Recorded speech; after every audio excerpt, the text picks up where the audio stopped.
Assalamualaikum warahmatullahi wabarakatuh. Yang belum kenalan, kita kenalan dulu ya. Namaku Asyifa Putri Triandari, biasa dipanggil Syifa atau Asyifa, sama aja. Aku dari kelas 12 IPS. Nah, di video kali ini aku mau ngebahas tentang dua kasus yang pernah terjadi di Indonesia. Jadi, di sekolahku yang kelas 12 ada tugas PKN, yaitu menganalisa dua kasus dari PDF. Nah, pengerjaan analisa dua kasus ini tuh ada dua tahap. Yang pertama, ditulis dulu di laptop, di Word. Setelah itu, hasil dari analisa itu dipresentasikan. Kita harus ngomong di depan kamera. Oke, langsung mulai aja ya. Kita mulai dari kasus pertama. Jadi, kasus pertama ini tentang kejahatan pemalsuan uang. Jadi ada tuh orang, kita samakan namanya HT. HT ini seorang konsultan. Nah, dia waktu membeli rokok sama istrinya, tahu-tahu ditangkap tuh sama petugas Polsek Parung di Kabupaten Bogor. Oh iya, ini kejadiannya sih udah lama sih, tahun 2013. Jadi 7 tahun yang lalu. Oke, balik lagi. Nah, dia ditangkap kan atas dasar apa? Atas dasar pemalsuan uang. Aku kurang tahu juga gimana cara penangkapannya. Pokoknya dia ditangkap. Nah, setelah ditelusuri lebih lanjut, ditanya-tanya sama polisi, kenapa kok dia memasukkan uang? HT ini jawab, jadi sebelum dia jadi konsultan, dia itu jadi dosen. Habis itu entah pensiun atau apa, dia nggak jadi dosen lagi. Akhirnya beralih tuh ke konsultan. Nah, waktu dia jadi konsultan, dia orderan proyeknya itu sepi. Dan dia ini punya 2 anak, kan dia juga harus memenuhi kebutuhan keluarganya, intinya harus memenuhi kebutuhan keluarganya. Akhirnya dia berinisiatif iseng-iseng untuk memalsukan uang. Caranya aslinya sederhana sih, hanya menggunakan printer, lalu kertas kuarto atau kertas portofolio itu. Nah, terus uangnya itu di print, habis itu digunting-gunting. Gitu aja sih dia modalnya. Nah, atas dasar kejahatan ini, makanya dia dikenai undang-undang pelanggaran kejahatan pemalsuan uang. Nah, di sini aku udah catat di laptop hasil analisaku terhadap kasus ini. Oke, yang pertama kita ke faktor terjadinya. Jadi, faktor terjadinya kasus ini disebabkan kemiskinan. Si pelaku tidak bermaksud untuk memperkaya diri, ya. Si pelaku memasukkan uang agar ia bisa membeli makanan untuk keluarganya dan membeli rokok. Si pelaku yang seorang konsultan menjelaskan bahwa ia sedang bangkrut setelah tidak menjadi dosen dan sepinya order proyek sebagai konsultan. Nah, ya jadi waktu dia diwawancarai juga sama polisi, dia juga bilang dia sebenarnya ini, si HT ini, dia memasukkan uang itu bukan untuk memperkaya diri, bukan untuk ingin mempunyai uang banyak atau mengedarkan uang palsu, intinya gitu. Tapi dia itu pingin gimana caranya kebutuhan keluarganya terpenuhi, fokus utamanya itu. Lalu yang kedua adalah jenis pelanggaran hukumnya. Nah, jenis pelanggaran hukumnya ini yang berdasarkan aku baca, pelaku si HT ini dia melakukan kejahatan tindak pidana dan pelanggaran berdasar Undang-Undang Nomor 7 Tahun 2011 Pasal 41. Nah, bunyi dari Pasal 41 itu apa? Yang ayat pertama yaitu tindak pidana sebagai dimaksud dalam Pasal 33 dan Pasal 34 adalah pelanggaran. Oke. Terus yang ayat kedua, tindak pidana sebagaimana dimaksud dalam Pasal 35, Pasal 36, Pasal 37 adalah kejahatan. Nanti kita bahas ya contohnya gimana. Lalu dan yang ketiga adalah si pelaku ini melanggar Undang-Undang Republik Indonesia Nomor 7 Tahun 2011 Pasal 26 Ayat 1, Ayat 2, Ayat 3, dan Pasal 27 Ayat 1. Nah, jadi kalau Pasal 41 itu tentang pemalsuan uang itu termasuk kejahatan tindak pidana atau perdata zina. Jadi di pasal 41 itu dijelaskan kalau pemalsuan uang itu termasuk tindak pidana. Nah, si pelaku kan melanggar pasal 26. Pasal 26 itu isinya apa? Jadi yang ayat pertama menyebutkan setiap orang dilarang untuk memalsukan uang. Bahasa aslinya setiap orang dilarang memalsukan uang. Lalu yang ayat kedua, setiap orang dilarang menyimpan secara fisik dengan cara apapun yang diketahuinya merupakan rupiah palsu. Ayat ketiga, setiap orang dilarang mengedarkan dan atau membelanjakan rupiah yang diketahuinya merupakan rupiah palsu. Jelas ya dilanggar karena tadi dia sedang membeli rokok dengan uang palsu yang dia buat itu. Lalu pasal ke-27, ayat pertamanya berbunyi, setiap orang dilarang memproduksi, menjual, membeli, mengimpor, mengekspor, menyimpan, dan atau mendistribusikan mesin, peralatan, alat cetak, pelat cetak, atau alat lain yang digunakan atau dimaksudkan untuk membuat rupiah palsu. Jelas ya dilanggar karena dia tadi menggunakan printer untuk membuat uang palsu tersebut. Lanjut ya adalah, jadi setelah diwawancarai, setelah ditindak lebih lanjut, si pelaku ini HT tadi dikenakan dia mendapat sanksi yaitu pasal 244 KUHP tentang pemalsuan uang dan uang kertas. Bunyi pasal tersebut yaitu barang siapa meniru atau memalsu mata uang atau kertas yang dikeluarkan oleh negara atau bank dengan maksud untuk mengedarkan atau menyuruh mengedarkan mata uang atau uang kertas itu sebagai asli dan tidak palsu diancam dengan pidana penjara paling lama 15 tahun. Itu yang dia dapatkan. Ya udah azan, kita lanjut nanti ya. Balik lagi. Maaf ya tadi kepotong karena tadi sudah waktu sholat. Tadi kan sudah 4 poin yang aku sampaikan hasil analisa terhadap kasus HT ini. Nah, total sebenarnya ada 5 poin sih. Kita lanjutin aja ya. Poin kelima ini tentang solusi. Jadi, menurutku tentang kasus ini ada minimal paling enggak ada 4 solusi yang bisa diberikan. Yaitu yang pertama, ditujukan kepada institusi yang diamanahkan untuk membuat dan mengedarkan mata uang rupiah.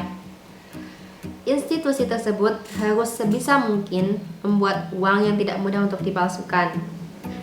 Jadi, institusi yang di Indonesia yang bertugas untuk membuat uang, membuat mata uang, itu harus memikirkan bagaimana caranya uang yang diedarkan, uang yang dibuat itu tidak mudah untuk dipalsukan.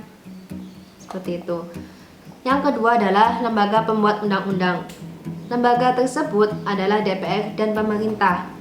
Saat membentuk undang-undang, undang-undang tersebut harus didasari oleh upaya-upaya pencegahan pengedaran uang palsu. Nah, ya jadi pembuat undang-undang adalah DPR dan pemerintah. Nah, lembaga pembuat undang-undang ini waktu membuat undang-undang harus memikirkan gimana caranya orang itu tidak mau untuk memasukkan uang, dan orang yang sudah memasukkan uang itu jera karena adanya sanksi dari undang-undang tersebut. Yang ketiga, ditujukan kepada masyarakat. Edukasi tentang uang asli dan uang palsu harus ditingkatkan. Masyarakat yang sudah memiliki pengetahuan tentang cara membedakan uang asli dan uang palsu akan membuat oknum yang ingin memalsukan uang berpikir 2 kali. Jadi benar ya, kalau misalnya kalau misalnya masyarakat sudah diberi edukasi tentang bagaimana cara membedakan uang asli dan uang palsu, pasti oknum-oknum yang ingin memasukkan uang itu berpikir dua kali. Kan biasanya yang ingin memasukkan uang itu kan ingin mengedarkan uang-uang palsu di masyarakat. Nah, kalau misalnya masyarakat sudah tahu bagaimana cara membedakan antara uang asli dan uang palsu tersebut, ya pasti oknum yang memasukkan uang juga bingung gimana caranya biar uang palsu tersebut tuh diedarkan gitu. Dan yang terakhir adalah si pelaku. Pemerintah juga harus memikirkan solusi untuk pelaku yang memasukkan uang karena faktor ekonomi seperti kasus ini. Ya, jadi kalau misalnya uang udah dibuat secanggih mungkin, tidak mudah dipalsukan. Terus yang kedua, lembaga pembuat undang-undang juga sudah memikirkan upaya-upaya untuk biar tidak terjadi pemalsuan uang. Lalu yang ketiga, masyarakat sudah tahu bagaimana cara membedakan uang asli dan uang palsu. Tapi seperti HT yang di kasus ini, dia memalsukan uang karena faktor ekonomi. Pasti dia dan oknum-oknum lain yang memasukkan uang karena faktor ekonomi pasti juga bertanya-tanya, lalu solusi buat kami apa? Kami tidak bisa memenuhi kebutuhan keluarga kami karena faktor ekonomi. Itu solusinya apa? Nah, gimana caranya pemerintah juga harus memikirkan solusi kepada pelaku. Itu kasus pertama sudah selesai. Sekarang kita berlanjut kasus kedua. Jadi di kasus yang kedua ini tahunnya juga sama kayak kasus yang pertama, yaitu di tahun 2013. Hanya tempatnya beda. Kalau yang kasus pertama itu kan di Kabupaten Bogor. Kalau kasus kedua ini letaknya di Jakarta Utara. Sebelum masuk ke analisa, aku ceritain dulu aja ya biar kebayang. Ini kasus kedua ini tentang pengedar narkoba. Jadi ada anak buah kapal atau ABK, namanya kita samakan jadi R. Nah, dia ini sebelum melaut, dia itu udah diringkus oleh anggota kepolisian Polsek Penjaringan. Atas dasar apa? Atas dasar mengedarkan ganja. Jadi dia ini sama masyarakat dilaporkan ke kepolisian kalau dia itu mengonsumsi dan juga mengedarkan ganja.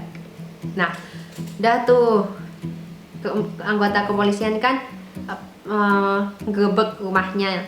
Nah, ditemukan 6 paket ganja sebesar 500 gram dibungkus kertas karton di rumahnya itu. Nah, waktu ditanya-tanya, si R ini bilang dia itu beli 6 paket ganja itu yang seharganya 2.600.000 itu dari bandar. Nah, rencananya setelah dia beli, saat melaut nanti di atas kapal mau tuh dijual lagi. Setelah ditanya-tanya lebih lanjut lagi, si R ini ternyata juga sudah 2 tahun mengonsumsi ganja. Dia bilang dia mengonsumsi ganja karena dia selama 2 bulan tuh harus di laut. Nah, yang aku baca dari seorang peneliti, kalau ganja itu memberikan efek feel good, feel better. Jadi orang yang mengonsumsi ganja itu akan merasa tenang, akan merasa baik-baik saja. Seperti itu singkatnya. Nah, kita masuk ke analisa. Analisa yang pertama itu tentang faktornya. Kenapa sih kejadian ini bisa terjadi? Nah, langsung aja ya, sambil aku baca. Faktor terjadinya kasus ini adalah si pelaku merasa perlu mengonsumsi ganja karena ia berada di laut selama 2 bulan. Perlu diketahui, ganja ini bila dikonsumsi akan memberikan efek feel good dan feel better bagi penggunanya. Dan mungkin inilah yang membuat pelaku mengonsumsi ganja. Selain mengonsumsi, pelaku juga berniat untuk menjualnya di atas kapal ikan saat melaut. Gitu.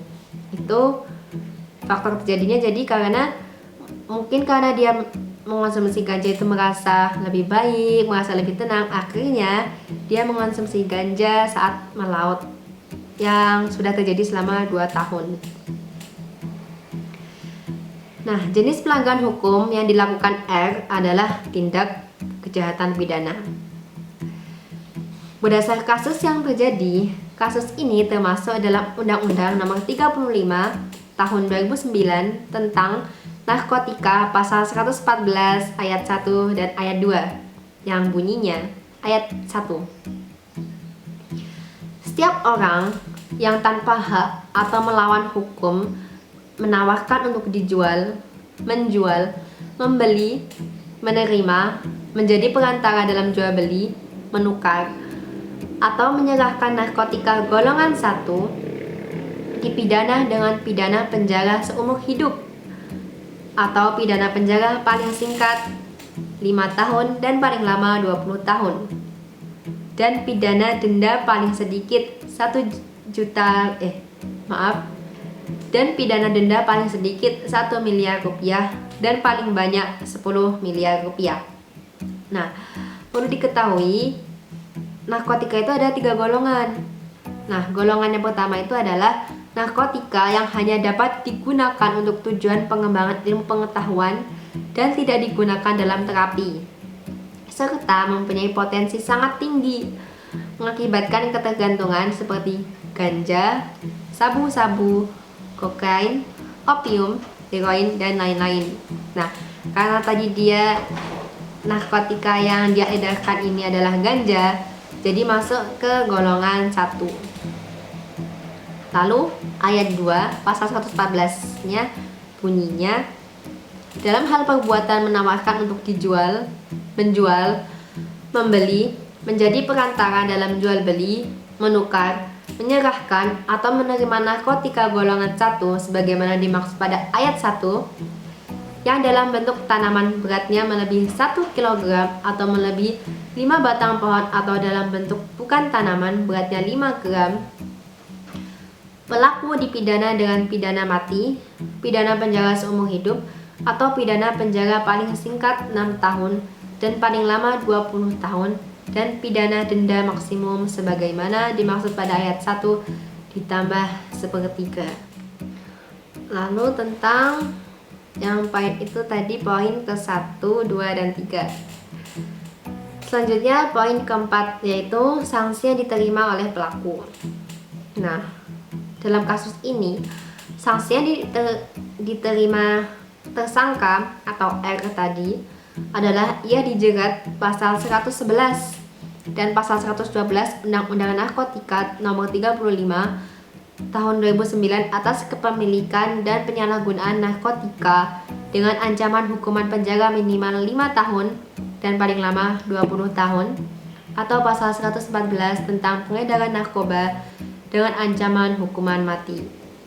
Nah, jadi sanksi yang diterima R tadi itu adalah pasal 111 dan pasal 112 Undang-Undang Narkotika Nomor 35 Tahun 2009 yang aku bacakan tadi isi intinya. Lalu poin yang kelima adalah tentang solusi. Aku bacain ya. Dengan masih banyaknya pihak-pihak yang menjual belikan narkoba, berarti bisa dikatakan sanksi yang diberikan kepada pengedar maupun yang mengonsumsi masih kurang tegas. Para pelaku masih bisa mengedarkan narkoba dari balik jeruji. Ini artinya, hukuman yang dikenakan kepada para pengedar maupun pelaku tidak memberikan efek jera. Dilansir dari republika.co.id, Syekh Abdurrahman Al-Maliki di dalam Nizam Al-Uqubat memberikan solusinya terkait hal ini. Beliau juga menyatakan, jika vonis telah ditetapkan, maka hal tersebut mengikat seluruh masyarakat, sehingga tidak boleh dibatalkan, dihapus, dirubah, atau diringankan ataupun yang lain selama vonis itu masih berada dalam koridor syariah. Selain itu, pelaksanaan hukuman yang dijatuhkan harus dilakukan secepatnya, tanpa jeda waktu lama dari waktu kejahatan dan dijatuhkannya vonis. Nah, yang terakhir ini aku setuju, yaitu tanpa jeda waktu lama dari waktu kejahatan dan dijatuhkannya vonis. Jadi menurut aku sendiri, meskipun sudah ada undang-undang, meskipun sudah ada sanksi-sanksi yang diberikan kepada para pengedar maupun pengonsumsi narkoba, itu kalau misalnya masih saja ada yang melakukan hal itu, berarti bisa dikatakan undang-undang yang ada, sanksi yang ada masih kurang tegas. Nah, salah satu caranya adalah tanpa ada jeda waktu lama dari waktu kejahatan dan dijatuhkannya vonis. Jadi kalau misalnya yang tadi itu misalnya hukuman mati gitu. Nah, setelah misalnya si tersangka ini sudah terdakwa, sudah istilahnya sudah sah kalau misalnya dia itu benar-benar melakukan hal itu, oke, langsung hukuman mati tanpa ada jeda waktu. Karena kalau misalnya masih ada jeda waktu gitu dan bisa saja itu hukumannya diringankan, itu justru malah membuat si pelaku bisa merajalela mengedarkan narkoba tersebut. Seperti itu. Oke. Jadi itu analisaku terhadap dua kasus. Yang kasus pertama tentang pemalsuan uang dan kasus yang kedua tentang pengedaran narkoba. Kalau menurut teman-teman, Syifa, yang kamu sampaikan itu salah, bukan undang-undang yang ini tapi undang-undang yang satu lagi gitu. Oke, minta tolong sarannya, minta tolong kasih kritikannya dengan tulis di komentar di bawah. Nanti kita diskusi bareng-bareng. Demikian yang dapat Syifa sampaikan. Mohon maaf bila banyak kata-kata yang kurang berkenan, yang masih Syifa masih belajar juga di sini. Jadi segala saran, segala kritikan dari teman-teman Syifa harapkan. Terima kasih sudah menonton video ini. Mudah-mudahan bermanfaat. Assalamualaikum warahmatullahi wabarakatuh. I didn't put you first.